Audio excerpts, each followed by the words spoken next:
ये एक थ्योरम या फंक्शन हमने इसका लिमिट हमने फाइंड आउट करना है, फिर उसको बाद में एज अ थ्योरम हम इस्तेमाल करेंगे बाकी बहुत से सवालात को हल करने के लिए।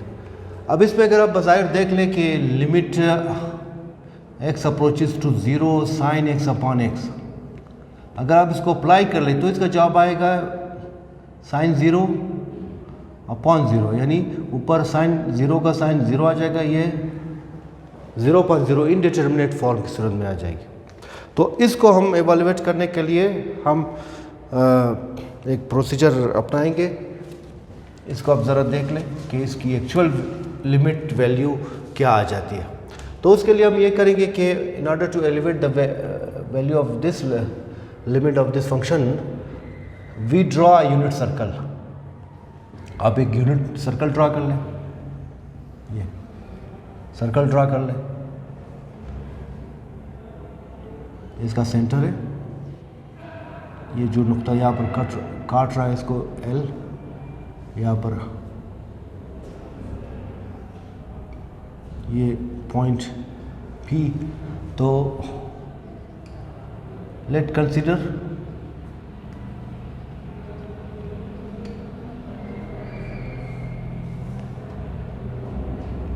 अ यूनिट सर्कल। अच्छा, यूनिट सर्कल जब हम बात करते हैं तो इसका मतलब है जो रेडियस है, दैट इज़ जो रेडियस है, यानी OP या R, ये दोनों, या OL भी लिख सकते हैं इसको, ये सब किसके बराबर है? 1 के बराबर है। ठीक है, OL OP और ये लेट्स। अब ये जो एंगल है central angle LOP angle, major angle LOP, इसको हम नाम दे देंगे x रेडियन। ये रिमेंबर ये रेडियन में है, यानी ये जो एंगल है इसको हम देंगे x रेडियन। ठीक है, ये सारा काम। अब उसके बाद यहाँ पर ये जो OP है इसको हम आगे थोड़ा सा आगे इसको रिप्रोड्यूस करेंगे, यानी इसको आगे ले जाएंगे इस हद तक के कोई नुक्ता यहाँ पर है Q, इसको एक नुक्ता Q तक ले जाएंगे, इसको एक नुक्ता Q तक ले जाएंगे इस तरह के। यहाँ से आप एक परपेंडिकुलर ड्रा कर लें, ये इस तरह, ये 90 का एंगल है। ओके, अब यहाँ से इसको इसके साथ मिला है। ठीक, फिर हमने क्या करना है कि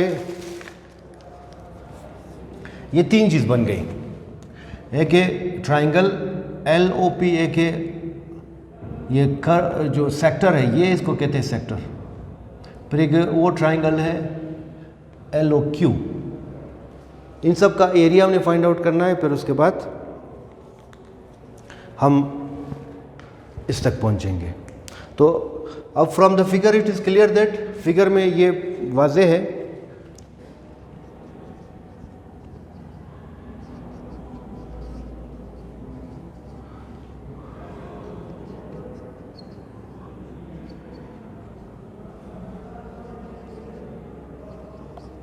area of triangle LOP, ये जो सुर्ख का निशान लगा है ये वाला LOP, that is smaller than area of sector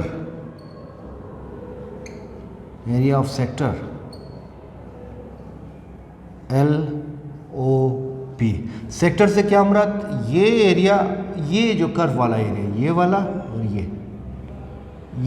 ये डेफिनेटली इस ट्राइंगल से बड़ा है। फॉलो कर रहे हैं? क्योंकि इसमें ये देखिए ये छोटा रीजन भी इसमें जब ऐड हो जाएगा तो ये जो सेक्टर है ये इस ट्राइंगल से बड़ा है इसका एरिया। तो area of triangle LOP is smaller than area of sector LOP। फिर अगेन ये छोटा है इस बड़े ट्राइंगल से LOQ से, एरिया ऑफ ट्राइंगल LOQ, ये ठीक। ये दोबारा देख ले, ये जो ट्राइंगल है इसका एरिया ये छोटा है इस सेक्टर से, ये क्योंकि इस ट्राइंगल में जब आप ये एरिया शामिल करोगे तो ये सेक्टर बन जाएगा, ये बड़ा है इस छोटे ट्राइंगल से, फिर ये बड़ा ट्राइंगल LOQ ये उससे बड़ा है। अब इन तीनों जो वैल्यूज़ उनको हम निकालेंगे।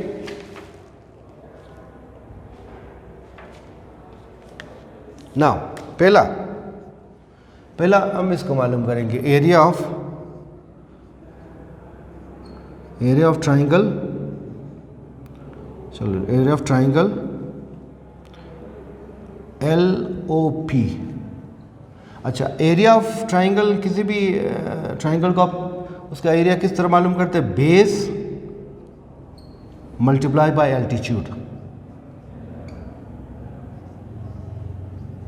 ये फार्मूला होता है। अब इस ट्राइंगल का अगर आप देख ले, ये होता है 1/2, इसका बेस क्या है? बेस हमारा OL है, OL। ये एल्टीट्यूड क्या होगा? एल्टीट्यूड परपेंडिकुलर को कहते हैं, यहाँ से इस तरह कर सामने वाले जो पॉइंट है इसमें से अगर आप बिल्कुल परपेंडिकुलर गिराएं, ये कहलाएगा, इसको आप नाम दे सकते हैं, ये जो नुक्ता जहाँ पर ये काट रहा है इसको आप M का नाम दे दें, ये है हमारा एल्टीट्यूड या परपेंडिकुलर एल्टीट्यूड। ये तो एल्टीट्यूड इसको PM। ये अब ये दोनों कीमतें अगर हमें मालूम हो तो इसको हम दर्ज करके हासिल कर सकते हैं।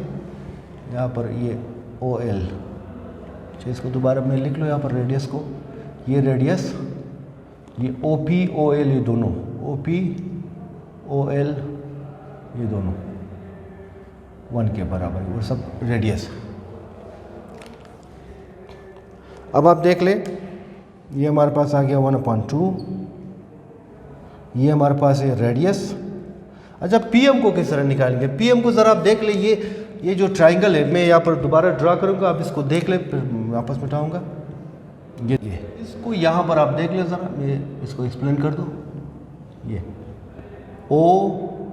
OMP एक राइट एंगल ट्राइंगल बन गया, यहाँ पर ये X एंगल है, तो इसको कहते हैं परपेंडिकुलर। ये 90 का सामने वाले को हम कहते हैं हाइपोटेनस, ये हाइपोटेनस। तो एक रेशो हमारे पास है, उसको हम कहते हैं साइन रेशो, कि परपेंडिकुलर अपॉन हाइपोटेनस, इनके दरमियान जो रेशो है उस रेशो को हम नाम देते हैं साइन ऑफ थीटा। यहाँ पर चूंकि x है तो साइन ऑफ x, इस साइन का, इस एंगल का साइन। परपेंडिकुलर हमारे पास क्या है? PM, ये आ गया PM। ये क्या है हमारे पास? OP, ये OP आ गया, और ये साइन ऑफ x। अच्छा, यहाँ से अगर PM की वैल्यू आप निकालें, PM बराबर है OP आ जाएगा, ये sine of x। Again OP किसके बराबर है? OP ये रेडियस है, तो ये रेडियस आ गया, साइन ऑफ x। ये PM की वैल्यू आ गई। अब इसी PM की वैल्यू को आपने यहाँ पर पुट करना है, तो क्या आ जाएगा? देखें, R साइन x, ये चीज़। तो नतीजा क्या होगा? ये R इंटू R, ये R² होगा, ये साइन ऑफ x। आगे इसको ले जाते OP, LOP, ये ट्राइंगल, ये बराबर हो जाएगा 1/2, R की जगह आ जाएगा 1 का स्क्वायर, ये साइन ऑफ x। ये या इसको सिंप्लीफाई कर ले, आ जाएगा 1/2, 1 का स्क्वायर 1 आ जाएगा, इसके साथ मल्टीप्लाई होगा तो ये साइन ऑफ x। ये अब इसको इस तरह का इक्वेशन नंबर 1 नाम दे दें। अच्छा जी, अब हम मालूम करेंगे ये जो सेक्टर है इसका एरिया। ये देखें, ये थोड़ा सा बड़ा है इससे, क्योंकि ये एरिया भी इसमें जब इस ट्राइंगल में शामिल होगा तो ये सेक्टर बनेगा, और जाहिर से वो इससे बड़ा है। अब इसको हम मालूम करेंगे, एरिया ऑफ सेक्टर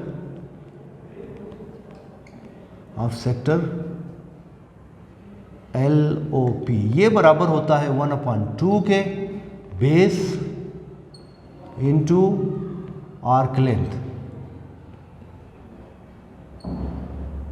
ये यानी अगर आप इसको देख लें यहाँ पर, ये फर्ज करें हमारे पास ओ एल है ये वाली वैल्यू, फिर ये हमारे पास ओ पी है, दोनों रेडियस है याद रखिए। फिर यहाँ से अगर आप इस तरह कर्व ये वाला, तो ये फासला यहाँ पर ये क्या कहलाएगा, ये आर्क कहलाएगा, आर्क लेंथ कहलाएगा। यहाँ पर ये एक्स है। अब हम जानते हैं यहाँ पर जो भी एंगल होता है, यानी एंगल को मालूम करने के लिए हमारे पास ये फार्मूला होता है S upon R, S upon R. S से मुराद ये जो आर्क लेंथ है एल पी ये arc length divided by R, ये आर, ठीक है। फिर ये थीटा के बराबर। अब थीटा की जगह यहाँ पर हमने क्या लेट किया, एक्स लेट किया है, तो इस वजह से एक्स लिखेंगे। यहाँ से आर्क लेंथ आप निकालेंगे तो ये एल पी आ जाएगा, ये सिर्फ आकर मल्टीप्लाई होगा आर एक्स को हो जाएगा, ये एल पी की वैल्यू आर्क लेंथ, ठीक है, ये वाला, ये जो एल पी की कर्व पाथ। तो यहाँ पर आप दर्ज कर लेंगे 1/2। अब बेस हमारे पास क्या है, बेस देखिए ओ एल, ये ओ एल आ गया। आर्क लेंथ हमने बताया एल पी नाम दिया है इसको, एल पी ये वाला। तो इसकी वैल्यू हम जानते हैं, ओ एल क्या है, ये रेडियस है, तो ये आ गया रेडियस, ये आर आ गया अगेन। इसकी वैल्यू अभी हमने निकाली, ये चीज़ आर एक्स होता है। अच्छा जी, 1/2 R into R square x. Again R किसके बराबर, यूनिट सर्कल हमने लिया हुआ है, तो इस वजह से आर की वैल्यू 1, ये आ गया 1 का स्क्वायर इंटू एक्स। अब ये आ गया हमारे पास 1/2 एक्स, ये आ गया जी एरिया ऑफ सेक्टर के, ठीक। एल ओ ए कर्व पाथ, ये सेक्टर जिस तरह है। बात क्लियर। ये दोबारा बताऊं कि ये जो ट्राइंगल है, फिर वो ट्राइंगल यहाँ से शुरू होगा, ये जिस तरह यहाँ पर ये ट्राइंगल आर्क उससे बड़ा है, तो ट्राइंगल की वैल्यू हासिल हो गई, आर्क की वैल्यू हासिल, ये जो सेक्टर की वैल्यू एरिया की वैल्यू हासिल हो गई। अब हम इसको मालूम करें, एरिया ऑफ ये जो बड़ा ट्राइंगल है, राइट एंगल ट्राइंगल, इसकी एरिया को हम फाइंड आउट करेंगे। यहाँ पर ये फर्ज करें इस तरह हमारे पास, ये हमारे पास ओ एल, ये क्यू। अब हमारे पास रेशो है टेंजेंट का, क्योंकि एल्टीट्यूड यहाँ पर ये चीज़ याद रखिए, जो बेस है हमारे पास यहाँ पर ये 1/2 बेस हमारे पास, अगेन इसका बेस भी वही ओ एल है, यानी इस ट्राइंगल का बेस भी है। एल्टीट्यूड यहाँ पर ये जो राइट परपेंडिकुलर है, यही एल्टीट्यूड है इस राइट एंगल ट्राइंगल का, यानी एल क्यू। तो ओ एल की वैल्यू हमें पता है विच इज़ रेडियस। अब एल क्यू को हमने मालूम करना है, तो एल क्यू को ज़रा देख लें, इसको हमने मालूम करना है, इस लेंथ को या इस लेंथ को हमने मालूम करना है। तो उसके लिए आप दोबारा ये डायग्राम का सहारा लेते, और हमारे पास एक रेशो है टेंजेंट, ये एंगल टेंजेंट एक्स, ये पता है क्या होता है, परपेंडिकुलर अपॉन बेस, ये चीज़।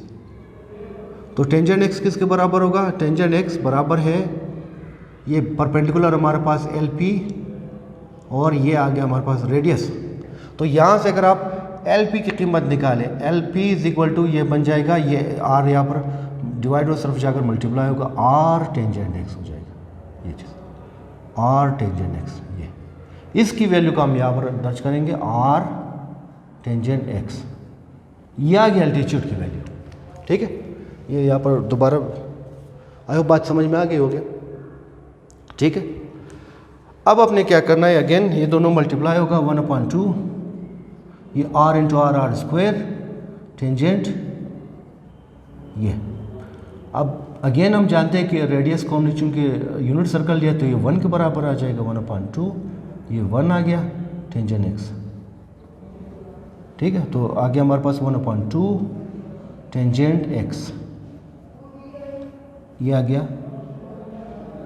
ये, ठीक। अब ये सारे वैल्यूज हम यहाँ पर पुट करेंगे। इन दूसरे लफ्ज़ों में क्या आ गया हमारे पास, नाउ इक्वेशन 1 बिकम्स, या put this values from equation 1 becomes, equation तो नहीं बरल 1 बिकम्स, ये दोबारा मैं लिख लूँ, एरिया ऑफ क्या है हमारे पास, triangle LOP, of triangle LOP is smaller than area of sector LOP is smaller than area of right angle triangle, area of right triangle LOQ. Now from 1, 2 and 3 ये सारी वैल्यू आप put करेंगे. From 1 इसकी value क्या आ गई हमारे पास, 1/2 sine of x, smaller than. From 2 area of sector 1/2 x, smaller than area of जो बड़ा राइट एंगल है वो 1/2 टेंजेंट x. ये चीज़ आ गई. Now divide by 2, multiply by 2. यहाँ पर हम क्या करेंगे, मल्टीप्लाई बाय 2 करेंगे. तो जब मल्टीप्लाई बाय 2 करेंगे ये सारा आपस में क्या होगा, कैंसिल हो जाएगा, यानी 2 के साथ सबको मल्टीप्लाई करना. तो ये चीज़ आ गई हमारे पास, sine of x smaller than tangent x. ना हम जानते हैं कि जो टेंजेंट x है, टेंजेंट x को आप इस तरह भी लिख सकते हैं, साइन अपॉन कोसाइन. तो इस वजह से इसकी जगह आप लिख सकते हैं sine of x, I hope follow कर रहे हैं आप लोग, ये साइन ऑफ x, ये चीज़ अपॉन कोसाइन ऑफ x. ये अब यहाँ पर हम क्या करेंगे, डिवाइड बाय साइन, यानी सबको साइन पर डिवाइड करेंगे. आप यूँ समझे कि इसको भी साइन पर डिवाइड करें तो क्या आ जाएगा, साइन x, ये साइन x,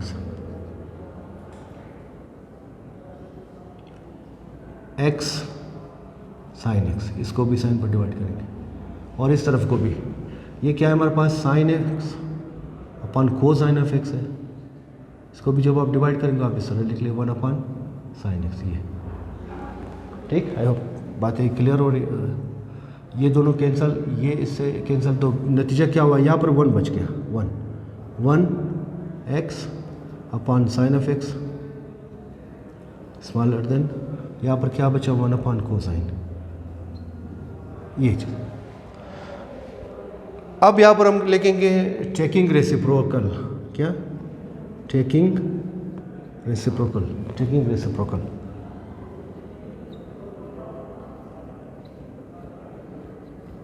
यानी इसको उल्टाएंगे. जब इनइक्वलिटी में आप उल्टाते हैं तो ये जो साइन है ये चेंज हो जाता है. ये अगर यही रहा, इसको जब आप उल्टाएंगे ये साइन ऊपर जाएगा, साइन x, ये x नीचे आ जाएगा.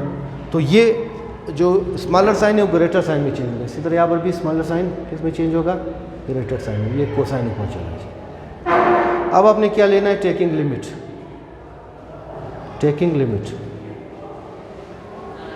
Limit x approaches to 0. जाहिर यहाँ पर भी चलो सब के साथ लिख लें, लिमिट x अप्रोचेस टू 0. यहाँ पर भी limit x approaches to 0, sine of x upon x. और यहाँ पर भी limit x approaches to 0 cosine x. अच्छा, यहाँ पर अप्लाई करें तो 1 आ जाएगा, कांस्टेंट है. इसको इसी तरह रखेंगे, sine of x upon x. ये यहाँ पर आप कोसाइन 0 हो जाएगा. ठीक है, तो ये क्या आ गया हमारे पास, 1 लिमिट साइन ऑफ x बराबर 0, sine of x upon x that is equal cosine of 0 किसके बराबर होता है, वो 1 के बराबर होता है. ये भी 1 आ गया. अब यहाँ पर देखिए एक इंटरेस्टिंग सिनेरियो आ गया कि लिमिट साइन ऑफ x वो x से बड़ा भी, छोटा भी है और x से बड़ा भी है. बाय सैंडविच थ्योरम ये किसके बराबर होगा, चलो मैं ये लिख लेता हूँ, by sandwich theorem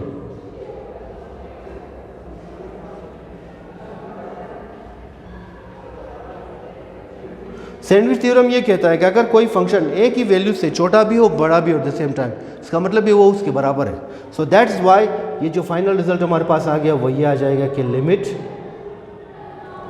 sign of x upon x as x approaches to 0 that is equal to 1 के, वो उसी वैल्यू के बराबर है जिस वैल्यू से वो छोटा भी है वो बड़ा भी है सैंडविच थ्योरम के मुताबिक। तो दैट इज़ आवर रिजल्ट, यही हमने प्रूव करना था। आई होप बात समझ में आ गई होगी। लंबा चौड़ा इसका प्रूफ कभी कभार इस थ्योरम का जो प्रूफ भी एग्ज़ाम में आ सकता है तो इसको भी देख लें, लेकिन इसके बहुत ज़्यादा इस्तेमालात होंगे सवालात में। सवालात इनफैक्ट बहुत से सारे सवालात को हम इसी थ्योरम की मदद से हम हल कर लेंगे। आई होप समझ में आ गया। इसको दोबारा देख लें, जहाँ समझ में आए दोबारा देख लें। फिर भी कोई प्रॉब्लम हो तो आप कमेंट सेक्शन में सवाल जो पूछ सकते हैं। थ्योरम समझ में आ गया इसका प्रूफ तो वीडियो को ज़रूर लाइक कीजिए, इसे अपने दोस्तों के साथ क्लास फेलोज़ के साथ ज़रूर शेयर कीजिए। I wish you best of luck and successful future in your life. Thank you very much.